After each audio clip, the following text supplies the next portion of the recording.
Ti do il benvenuto, mi presento, sono Walter Michelini, segretario nazionale dei Veneticans for Freedom Front, fronte di liberazione dei Veneti, fronte di liberazione per la libertà. Quello che ti racconterò su questo canale ti sconvolgerà. Scoprirai cose che ti sono state nascoste per oltre 150 anni di occupazione italiana. Cose che hanno impoverito il popolo veneto e che lo hanno sottomesso e che gli hanno tolto conoscenza, cultura e storia. Quello che ti invito a fare è iscriverti ai nostri canali e condividere quanto verrai a conoscenza con più persone possibili. Questo ci aiuterà a far crescere il nostro fronte e a portare più persone possibili la conoscenza della vera storia del popolo veneto, ma soprattutto a far valere i diritti internazionali che abbiamo come popolo e come Stato.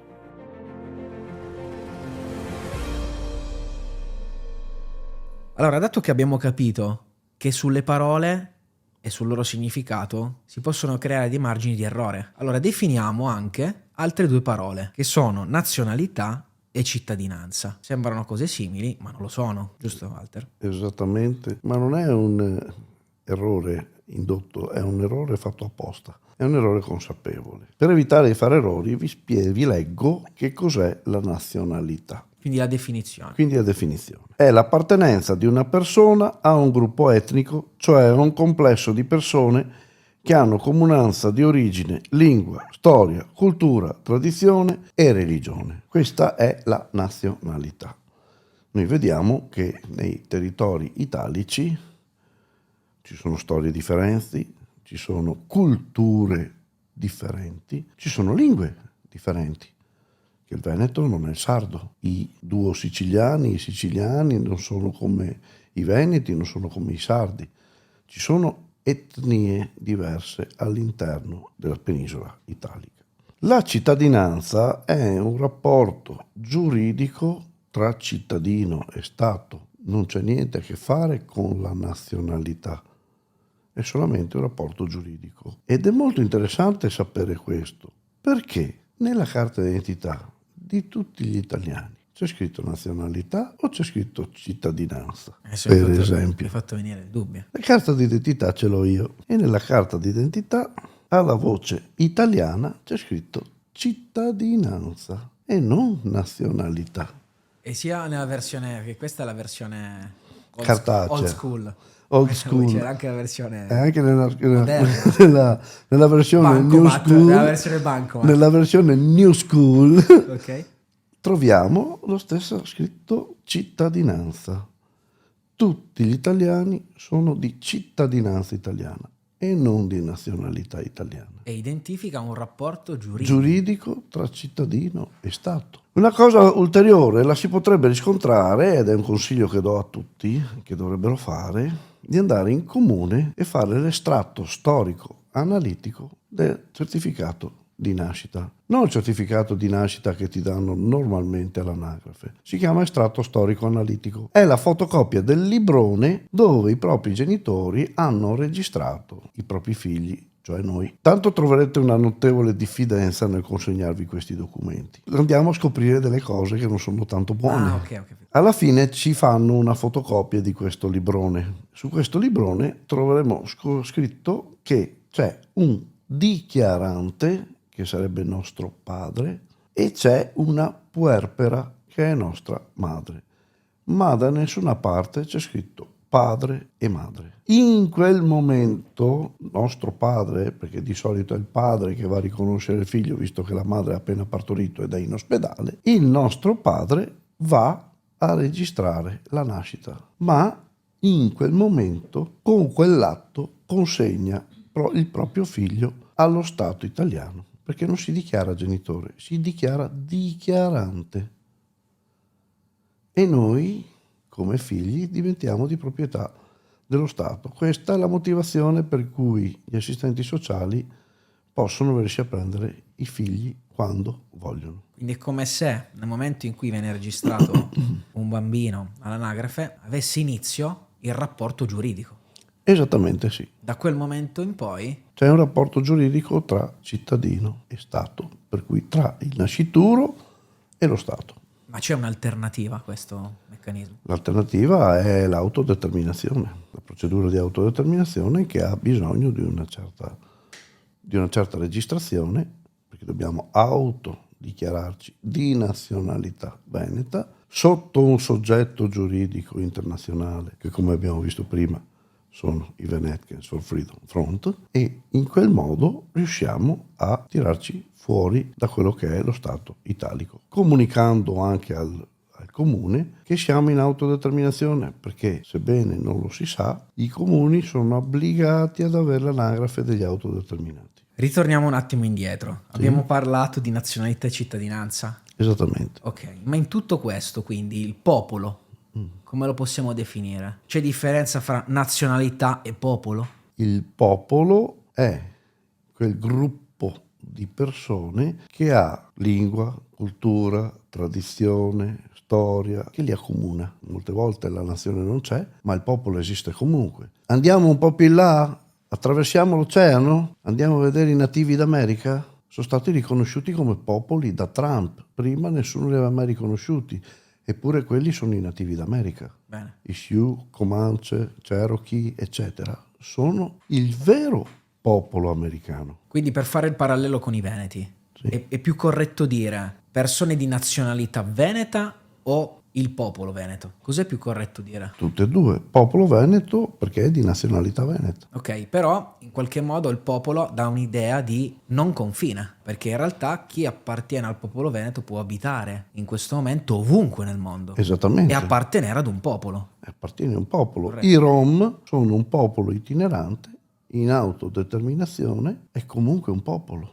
Ma abitano ovunque, desiderano. Abitano ovunque. Quindi abbiamo capito le varie differenze fra i termini, no? Esattamente. Ok, abbiamo anche capito che la differenza fra la nazionalità e il popolo, in realtà, è che il popolo non ha confini, può essere ovunque.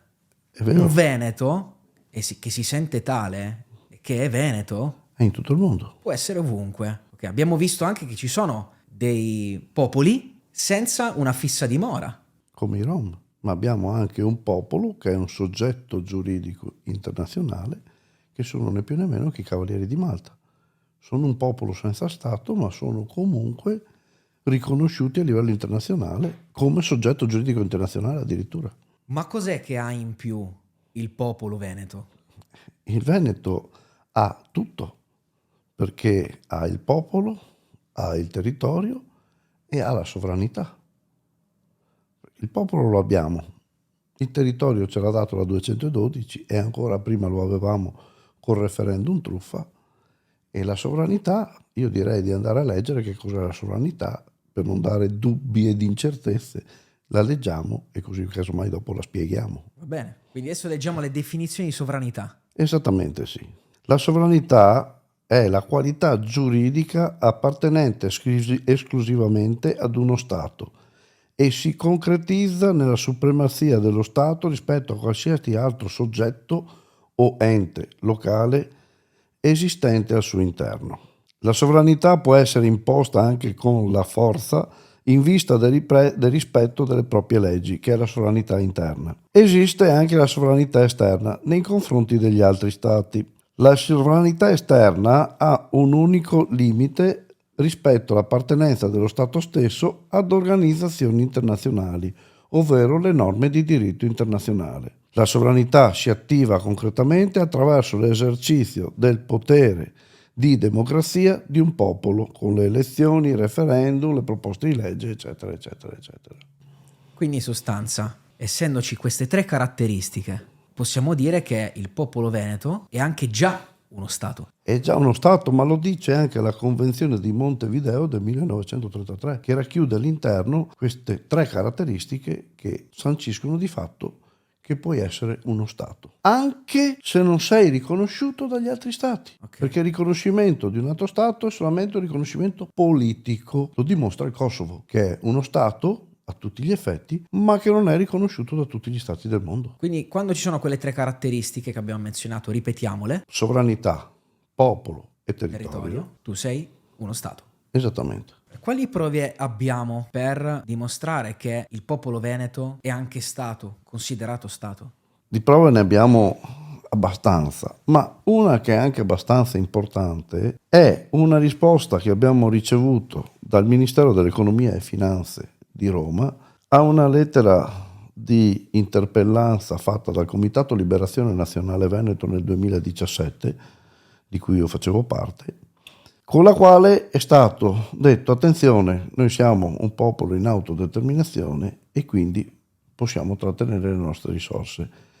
E vi diamo comunicato di questo. E è stata importante la risposta che ci hanno dato. Io direi che magari finché viene pubblicata io la leggo. Pertanto abbiamo risposto al Ministero dell'Economia e Finanze, Dipartimento delle Finanze, Direzione Agenzia ed Enti della Fiscalità, Ufficio ottavo. Riferimento protocollo numero 2017, risposta nota, eccetera. Oggetto: non assoggettabilità agli obblighi tributari. Facendo seguito alla vostra segnalazione dell'8/02/2017, hanno dimenticato il 7, l'Agenzia delle Entrate interessata per competenza ha rappresentato quanto segue. La comunicazione appare rientrare nell'alveo della fattispecie già esaminate, essendo, anche in questo caso, la presunta pretesa non assoggettabilità agli obblighi fiscali collegata ai diritti richiamati, oltre che a un preteso diritto di sovranità del popolo veneto. E qui parlano di sovranità del popolo veneto,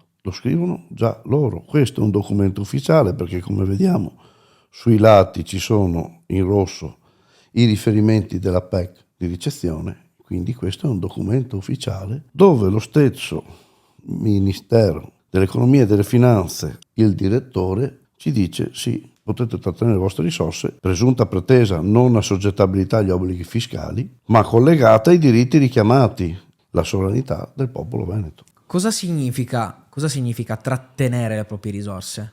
Trattenere le proprie risorse è un diritto sancito da una legge internazionale, che è né più né meno che i patti per i diritti e civili e politici dei popoli, firmato a New York nel 1966 da 147 stati, che adesso sono diventati 173, tra cui c'è anche l'Italia, che l'ha firmato e 11 anni dopo lo ha ratificato con la legge 881 del 1977, per cui questo è un diritto che sovrasta addirittura le leggi nazionali. Allora, noi comunemente la chiamiamo 881-77, ma in realtà è la legge sui patti di New York, patti per i diritti civili e politici dei popoli di New York, o legge sull'autodeterminazione, ha vari nomi.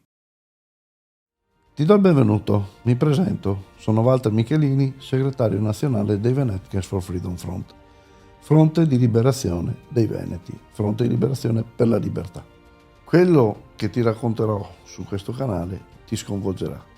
Scoprirai cose che ti sono state nascoste per oltre 150 anni di occupazione italiana. Cose che hanno impoverito il popolo veneto e che lo hanno sottomesso e che gli hanno tolto conoscenza, cultura e storia. Quello che ti invito a fare è iscriverti ai nostri canali e condividere quanto verrai a conoscenza con più persone possibili. Questo ci aiuterà a far crescere il nostro fronte e a portare più persone possibili la conoscenza della vera storia del popolo veneto, ma soprattutto a far valere i diritti internazionali che abbiamo come popolo e come Stato.